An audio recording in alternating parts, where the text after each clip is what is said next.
আমরা জানি উত্তরাঞ্চলের বিভিন্ন জেলায় নানান রকম সমস্যা রয়েছে। আমরা একটা গণ অভ্যুত্থান সংগঠিত করেছি, কিন্তু এই ধরনের সমস্যা নাই। কারণ এই কাঠামোটা কাঠামো আমাদেরকে চেঞ্জ করতে হবে এবং বাংলাদেশের ছাত্র তরুণরা এই ফ্যাসিস্ট কাঠামো দূর করার দায়িত্ব নিয়েছে।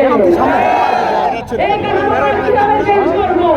আমরা যুদ্ধ করেছি মাঠে, খালি হাতে পুলিশের বুলেটের সামনে, এবং আমরা যুদ্ধ চালিয়ে যাব পার্লামেন্ট পর্যন্ত। প্রিয় পীরগঞ্জবাসী, আমরা জানি প্রত্যেকটা জেলার সদর হাসপাতালগুলোতে এবং প্রত্যেকটা জেলার বিশ্ববিদ্যালয় এবং ডিগ্রি কলেজগুলোতে শিক্ষার মান এবং স্বাস্থ্যের মান নিয়ে যথেষ্ট সন্দেহ রয়েছে।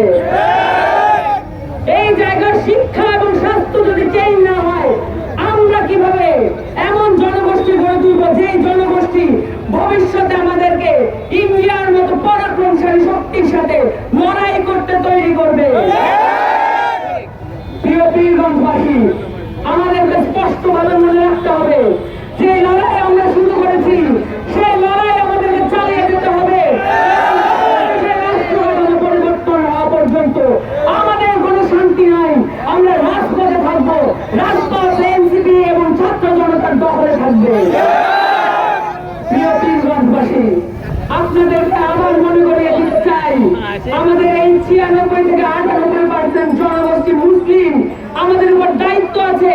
আমাদের দেশের একটা মানুষও যদি অভাবে থাকে, অশান্তিতে থাকে, তাকে শান্তিতে রাখার আগ পর্যন্ত আমরা ঘরে ফিরে